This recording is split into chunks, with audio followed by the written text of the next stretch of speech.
Earlier, we spoke about collaboration opportunities, and now it's time to understand some of the insights or what it takes to make India truly incredible. And how can we see more of that here in the Middle East? So without any further ado, let me welcome our moderator for this session, Mr. Samit Garg, who is the Executive Vice President at IMA. Give him a round of applause. Our panelists, Shri Sachin Jadhav, the IAS and Director Tourism, Government of Odisha. Our President at IMA, Roshan Abbas, the storyteller. And lastly, the Managing Director of Event FAQs and the Director at Experience, Deepak Chaudhary. So while the mic's coming, thank you so much, ladies and gentlemen, friends, colleagues from the industry. Thank you so much, sir, for having traveled all the way from Bhubaneswar. We are honored, and it is our privilege to have you here with us. Thank you, Roshan. Thank you, Deepak. To set the context right, I'll actually read something to all of you here. After a couple of years of global lockdowns on and off, the shocks to the tourism industry have been seismic. But it has given us enough time for self-reflection, and COVID-19 has triggered many behavioral and industrial changes in the consumer's thought process, which have to be absorbed by industries, sector, and also governments. Tourism, which creates more jobs per minute than the manufacturing sector, and which accounts for 1 in every 12 jobs around the globe, has attained a formidable status and is now a significant value driver for the economic recovery of countries around the world. It is thus critical for us to recast a look at tourism as the main component for culture-led growth to every country. It is critical for us to look at tourism as the conservation scheme of our natural and heritage capital, and it is critical to acknowledge and talk about tourism as a collective participation of our communities and celebration of our national heritage. Over the last 5-7 years, mega events and festivals have become the cultural narratives that have remarkably changed the way India is perceived on the global stage. And there is absolutely no doubt in this. All credit actually goes to the biggest event manager of our country, the Honorable Prime Minister. These events have transformed and packaged the natural and heritage capital of India for modern travelers as well as connoisseurs. And in this panel, we're going to talk about such cultural watershed moments that are changing the experiential economy of our country, in the process making us more incredible. So, I'm sorry I had to read this because it was difficult to really memorize, but setting the context, Deepak, my first question comes to you. So Event FAQs has been the only journal of our industry, and could you point out the marquee events that have kind of catapulted India into the premium value chain of experiential travel and tourism? Okay, so it's feeling nice that all of us are here in Dubai representing our India, which is event itself. Some of the marquee events I won't name 1, 2, 3. I'll say categories. I'll say for sure Mahakumbh and Pushkar, that format, numbers, unmatchable numbers, and how we manage it. Second is weddings. All the wedding guys are here, wedding honkos are here. What you've done to wedding in our part of the region, I think that makes a marquee event. Third is youth. Sunburn is an event. A lot of time like Social Nation in his event. NH7 is an event, and these have become big, and they can bring a lot of travel. Fourth format is how literature we've gone ahead with, be it a Jaipur Lit Fest, and how culture can bring in more people and travelers to our part of the region. And fifth, I'll put in sports. So let's say an IPL, what IPL has done to our country. I think that's where I can put a marquee format of events and culture and tourism coming together. Good, thank you. Thank you for that start. Roshan, my next one's for you. You organize a brilliant marquee property that has put India's literary voices and traditions in seamless connection, with now gradually getting into global voice connect. So, How do you think mega events like this, or what can mega events like this actually do to promote India as a cultural epicenter? So thank you, Samit. I think a person who's missing on this panel, and I mean, he asked me to make his apologies, was Sabas, and he was unable to come. But the reason I bring it up is because each of us, I think, is specialized in creating certain brands. So just like IFA has become a brand that is recognized across the world, it's a brand that originates from India, that is proudly Indian at its heart, but the world wants it, right? And I mean, the next edition is going to happen in this region. Similarly, the power of the soft power of events, I think, to a large degree, is very visible in nation branding, in seeing what happens when I see the Jaipur Lit Fest, and the fact that today Jaipur Lit Fest is no longer defined by Jaipur. Jaipur Lit Fest happens in Colorado, Jaipur Lit Fest happens in London, Jaipur Lit Fest, I mean, and why should it not be a London Lit Fest? But it's still because the property with its ethos has become Jaipur Lit Fest. And that ethos needs to be carried across to various places. When we do Spoken, from the very first year, we said we don't want it to be an only Indian festival. If it's a festival of words, who are the best wordsmiths across the globe? And at a huge cost, every year we started bringing in international performers, Diane Fadati, Rudy Francesco, Shane Kozian. We got the Handlebars from the UK, multiple people. What this did is that it established a cross-cultural narrative that people. So we had this amazing poet from a collective called Button Poetry. So when she came and got on the stage in Bombay, she looked at the audience of 40,000 people. She says, "In my life, I've never performed for so many people." She said, "At the biggest festival in the UK, I've had 3,000 people." So the one thing that India gives you in large demographic dividend is people. Right? We will be able to. A crowd gathers at the corner of a street, but if you do a festival, multitudes of people gather. So people take these messages back. The messages of our hospitality, the way things are done, these messages go back. Whether it is Pushkar or whether, I mean, I've seen Siddharth doing some amazing work recently. Nowadays, I see some of these wonderful things he does in the desert. It's a format. Now there is this not sunburn like, but I would say almost like, what's the festival that happens in the US, which is in, I'm forgetting. Burning Man. Burning Man. Sorry, thanks, Nia. So, Burning Man, right? I mean, I could see that format. And now he's created that format and people see it and they want it, and people see it and want it. The one amazing thing that social media has done in the last many years, which is earlier we needed to pay to advertise the things we do. Today, attendees are the best advertising medium of anything you do. If you stand outside this pavilion and take a picture and put it out, the number of people who follow you get to know about the India Pavilion. If you do a little video and say, let's talk to Mr. Jadhav, right? So I'm interjecting here. So, you know, while what you're saying is absolutely right, but if one was to categorize and say that, okay, for every successful cultural festival or an event that not only makes people happy, but also brings about positive brand equity for the country and culture of that country, what are the three important ingredients that you would say need to go into it?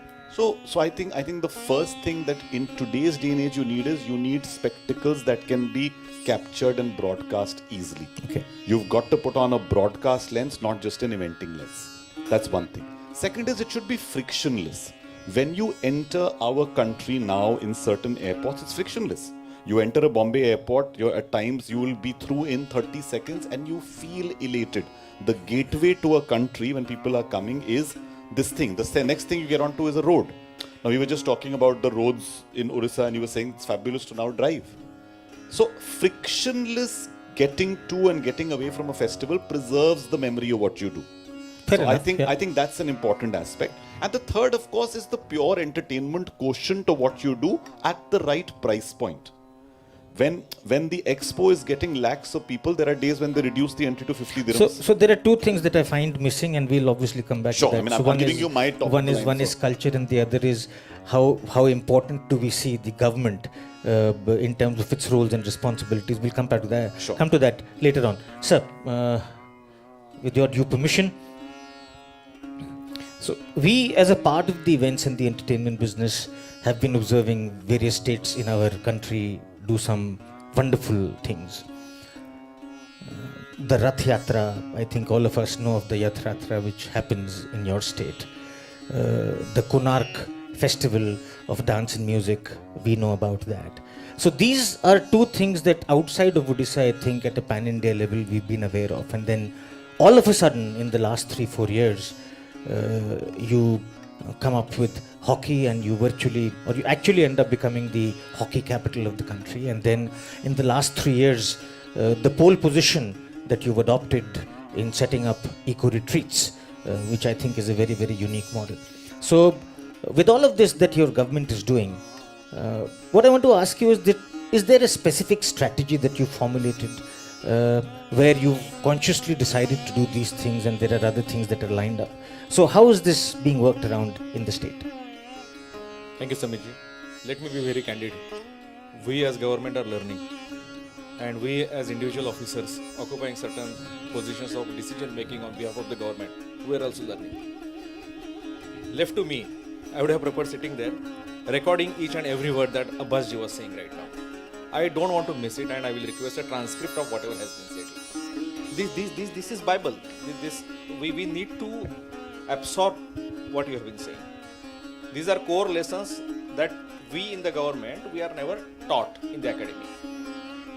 We are public administrators, and when it comes to niche areas, when it comes to domain expertise, we need such expert mentoring, I would use the word, if I may.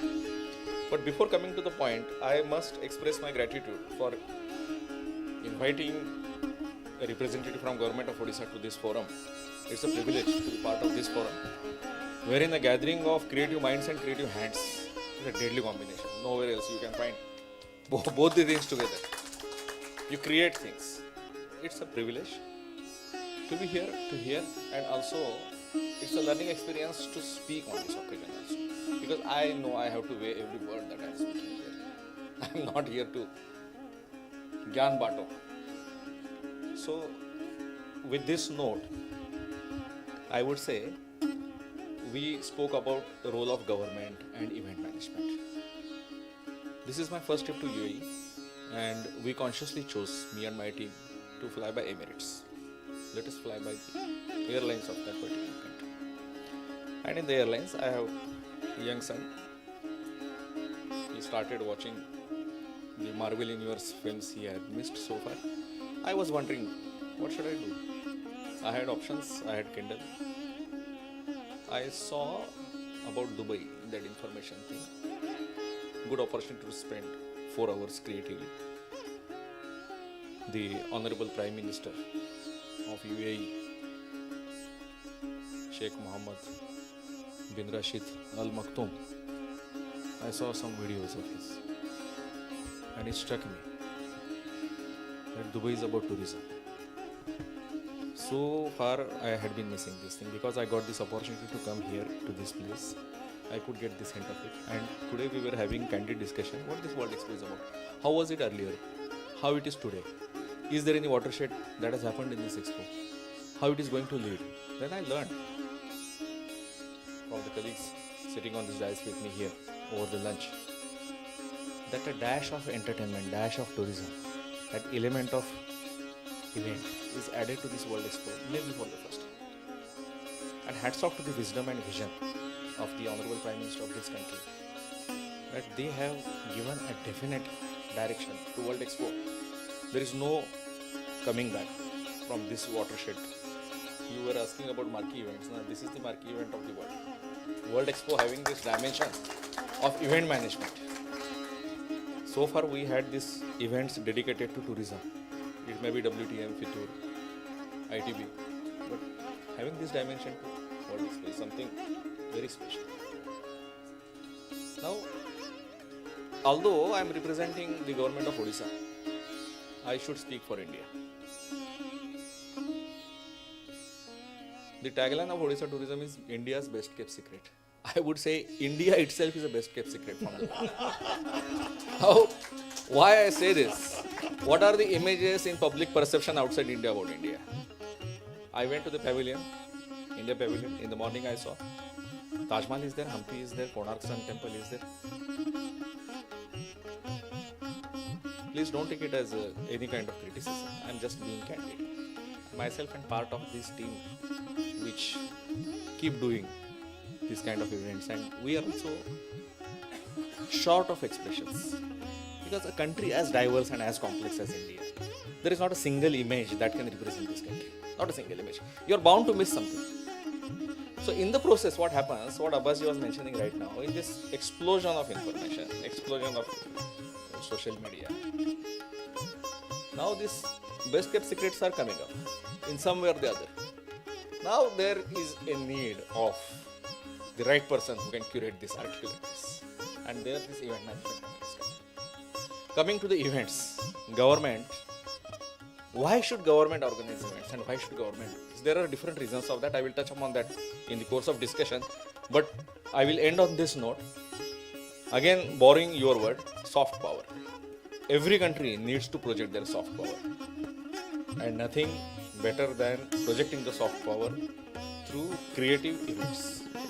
Sir, thank you so much. You know, अभी तो बहुत सफर बाकी है, but I would actually keep my fingers crossed and pray that I hope that every officer we talk to and deal with thinks like you. So a big round of applause for you. Actually, you know, for the way.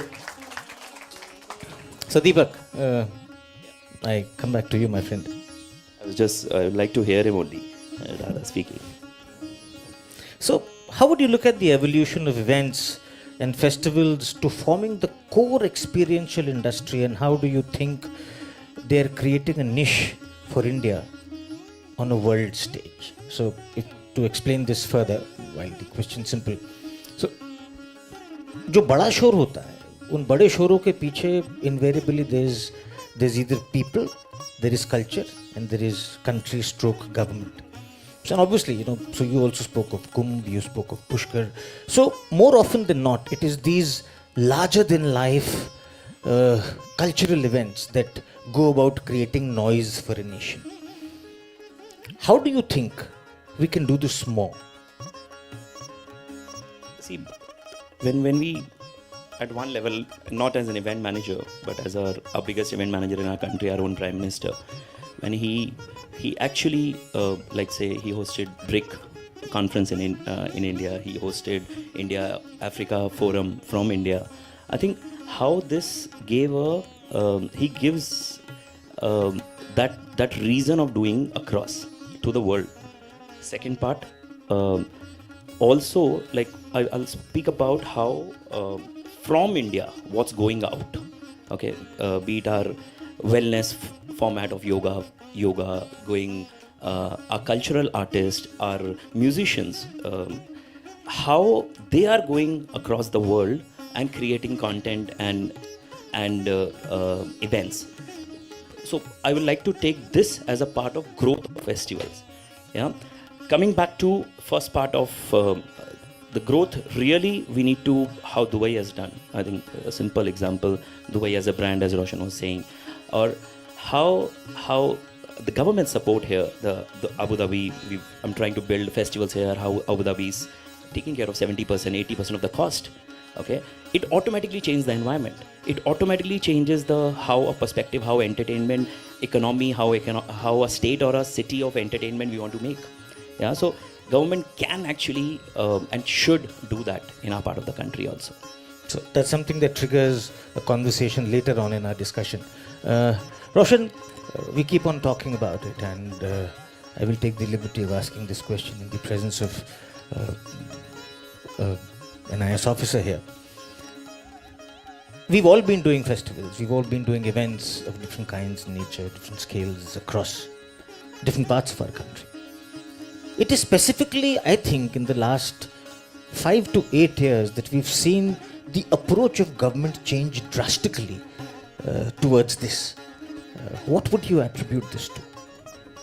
See, the first big change is that look at the population in India change, right? I mean, our parents always saved for a rainy day, right? They never wanted to spend a rupee on themselves.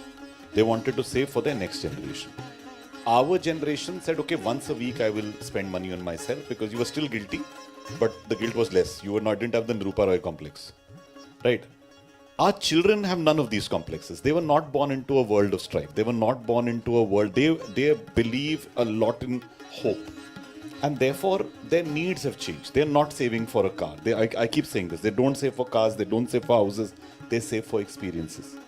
They save money to spend on tourism. They want to savor the world. And social media is the window that takes you to every world. Now, certain places recognize this really well.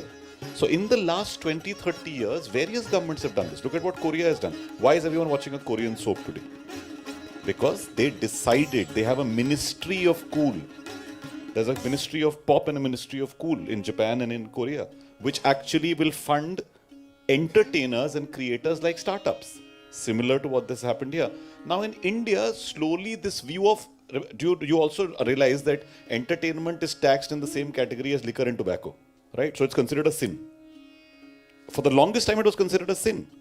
It is when you shift that perspective and you start not looking on it as a sin, when you can say, I am okay to project myself. India's image from being the shy, quiet person to the hearty Tokoing Ganguly and then the aggressive Virats, etc., is a phenomenon of our cultural expression. And everybody is now saying, I am proud to be an Indian. The pehle aap is gone. It's like, I'm up ahead, let me showcase myself. And that is becoming a bigger thing. So what has caused this shift and transformation in the thought process? I think there's a transformation in the thought process. I think there's an ownership of being proudly Indian. Okay. Atmanirbhar Bharat, Azadi ka Amrit Mahotsav. Everything is branded. Look at it.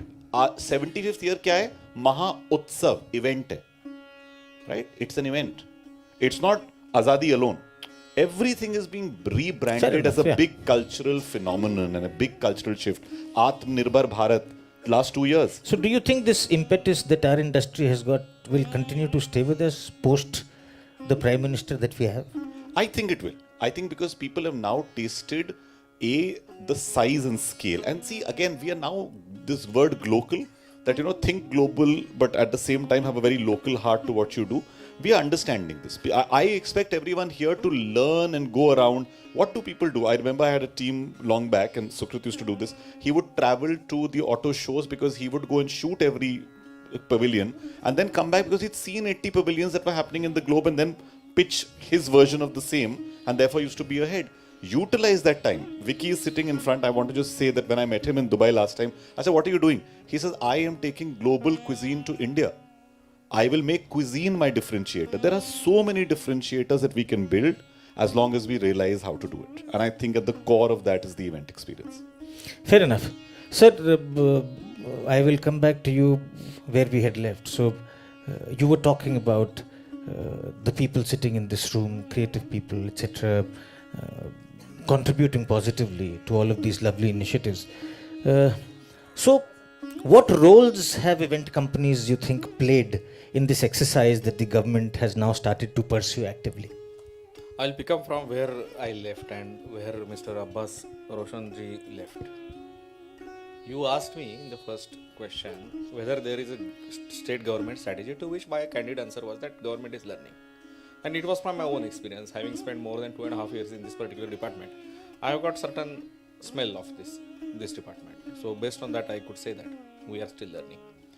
What Mr. Roshan said, that this event things and the support of government and the requirement of government, because government being the biggest agency in a particular geography, so he said that it will continue post the present encouragement that the present regime is giving. I would go a step ahead and having a little insight of whatever I have seen over the last couple of years, I would say that they are not only going to continue, they are going to explode. It will be difficult for the industry to manage the scale of occasions, events that are going to come. I will tell the reason also.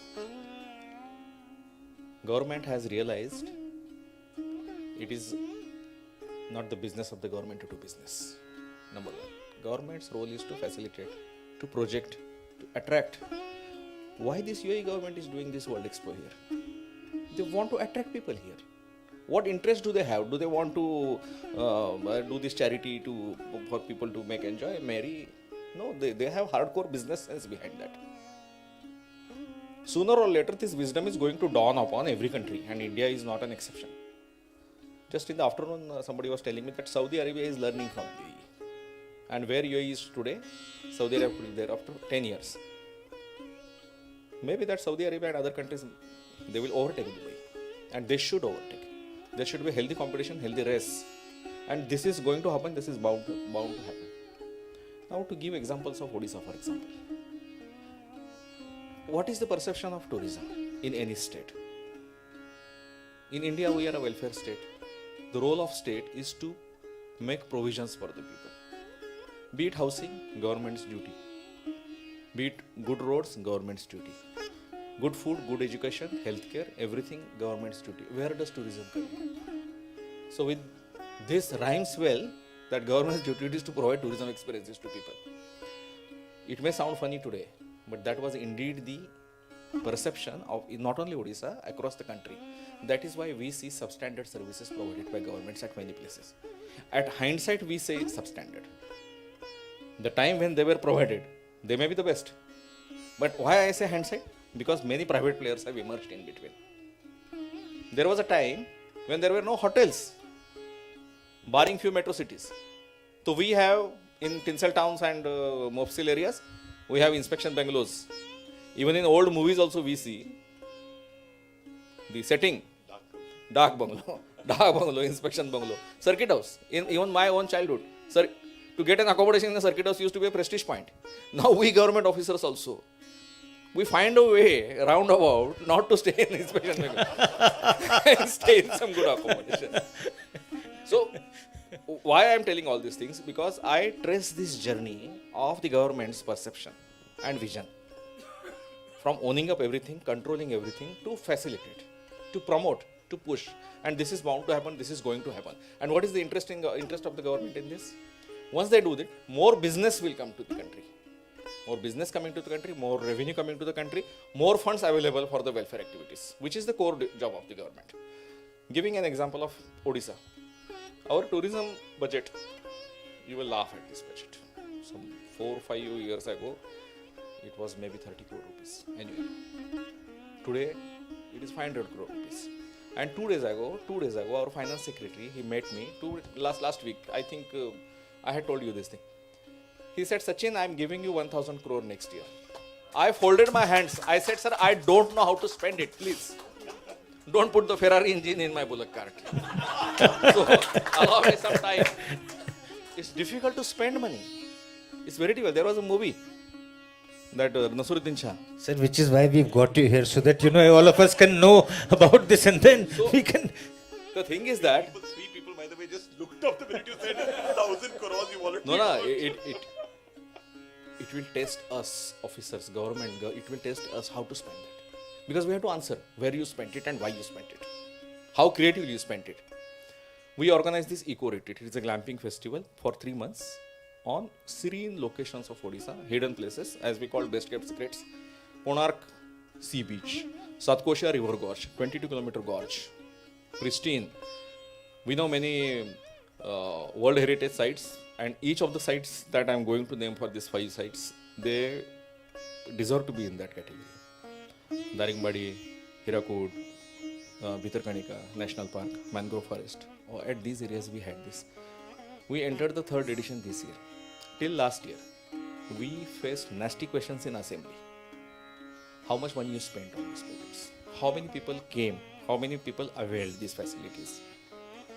So they calculated it like this. For example, it is a glamorous festival, glamorous tents on sea beach, right on the bank on the beach. So we spent, let us say, 15 crore rupees on 70 tents for 3 months. And roughly 1,000 tourists they came. So for 1,000 tourists, we spent 15 crore rupees. The questions we faced: how much money you spent per tourist? How do governments look at these things? How does an accountant, government accountant will look at these things? They will not understand. We are breaking the old narrative and scripting a new perspective. We are breaking the old stereotypes. We are promoting Odisha as a destination, prime destination for high spending tourists who will spend more nights in that particular location. Konark is a place famous for this black pagoda, as they say, Sun Temple, World Heritage Site. Nobody stays there. It is still a village. Konark is still a village. Why? There are no monuments at places and they are emerged as cities just because people visit those places. And Konark having a pristine beach, just 30 kilometers away the abode of Lord Jagannath. On the back of that beach, there is famous Sun Temple, 1,000-year-old temple. It's a land of temples. Because people go to Konark, come back by sunset, stay at Bhubaneswar. Nothing is contributed to Konark. We organized this glamping at Konark. We generated 5,000 employment bang in Konark town itself on this one project. So we were forced, because of this archaic mindset of our accountants, we were forced to discover ourselves and we had to justify. And in the course of justification, we learned new things and we learned that we were doing the right thing. And this right thing was taught to us by event managers. How this product came to us? Was it our discovery? No. We were presented by somebody like you, somebody among you came to us. We can have these things. We asked for the budget. Somebody in our government sitting at the top, he liked that idea. So it could be an accident. When we started to do it and right on the beach, everybody came to stop us. Activists came later, our own forest officials came first. You cannot have it here. Our own chiefs of our departments, they ridiculed us. Don't do this, this is cyclone prone area.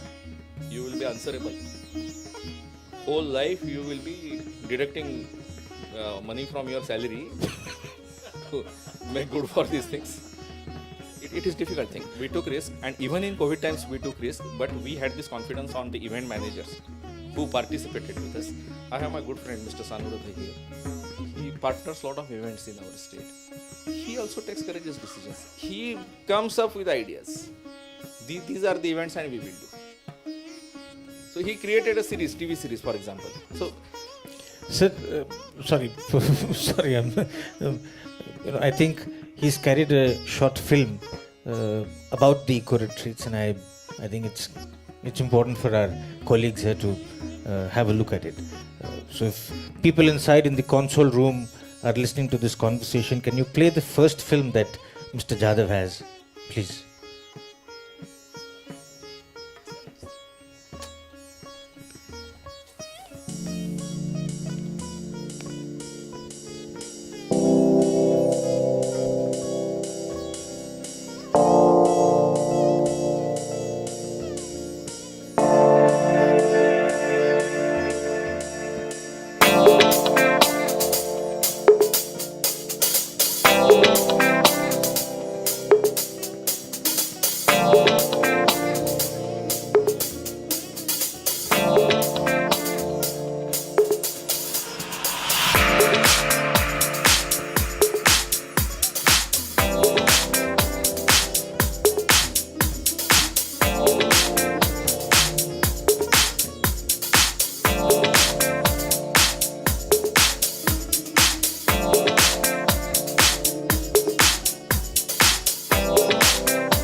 Break free and hit the road to adventure.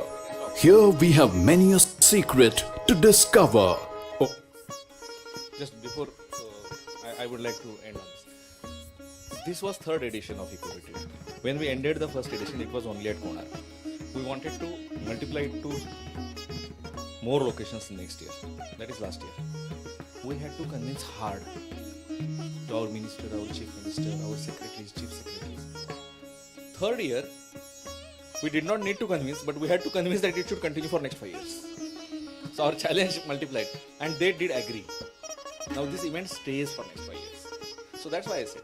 And in next 5 years, many more events will come. And it's not only Odisha story. This is going to happen in every state, every country across the world. And this World Expo, that is why I express my gratitude towards the government of Dubai, UAE for this thing. They have given a definitive direction to business. They have recognized the importance of tourism, centrality of travel and tourism and events in the entire business scenario. That's all. Thank you so much, sir. So I think because we're struggling with time, I would have loved to take this conversation a little forward, but three things, if I were to ask you, Deepak and Roshan and sir, what are the three focus areas you would identify to be worked upon to make India more incredible?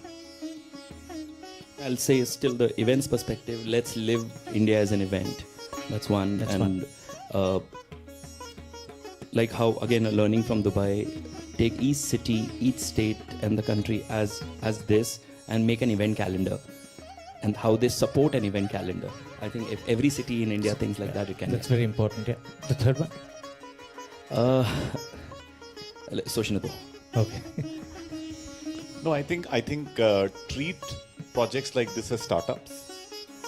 Invest money, do public-private partnerships, do them for long term. Don't do it for a one-off. One-offs don't work because one-offs very often you require to learn. Startups gives me an idea. Yeah, I think so. Yeah, So we'll that's talk one thing, about it, yeah. So I really think that treat projects like startups for one. B, remove whatever friction, as I said. Remove friction from the path. Whether it is permissions, which is what we're working on. I mean, we're so grateful that the INB ministry is now Yes. taking that upon itself, right? So, I mean, we need to do this at a state level, at a national level, incentivize. There are so many incentives available here to do these kind of projects, and the states are all in a healthy competition with each other. I'll give you this, I'll support you in the following manner, I'll provide you this at the airport, I'll give you this trade benefit, I'll give you this discount. You know, treat it like a real professional business as you need. And what I will always say is, treat anything you do as content. Treat anything you do as content, because if it is good content, that content has virality, that virality reaches out to millions, and that becomes what I'll again go back to, the soft power of anything you do lies in that. Sir. Difficult question. There are no ready-made answers, I believe. But I believe we can work as a country. We can work on two things. Number one is, as individual states should project themselves, their soft power. Collectively, India also should have something. Because in the list of subjects, tourism is a state subject. But nevertheless, I believe that this Incredible India brand of Ministry of Tourism has a lot of scope to work on certain verticals, like we were mentioning, like cuisine, for example. India is a storehouse of rich cuisine. In itself, it's a world. Like weddings, for example. It's an industry. It needs to be recognized. So I will give you an example of Odisha. Please record this. No. Seriously. And sooner than later, if I may say or I don't say it, it's going to happen. Maharashtra has already given tourism the status of industry. Odisha is one step behind. Already Odisha has done everything that it does to industry to tourism. We have Odisha tourism policy 2016, and new policy is being drafted, and I think in this year itself it will be announced, wherein all the benefits at par with the industry will be given to tourism sector. So this is the second thing that I think we can work upon. And third thing, if I may say, like I said, these events should not be seen as entertainment. Events should be seen as a magnet to attract business. If that perspective is settled down in the government, that will definitely help. My third one is, we should do Expo 2020 in India in 2035. If that answers. Fantastic. Thank you. Thank you so very much. Thank you, sir. Thank you, Roshan. Thank you, Deepak. Thank you, friends. I don't want to get off here, this chair yet, but I have friends waiting. Thank you.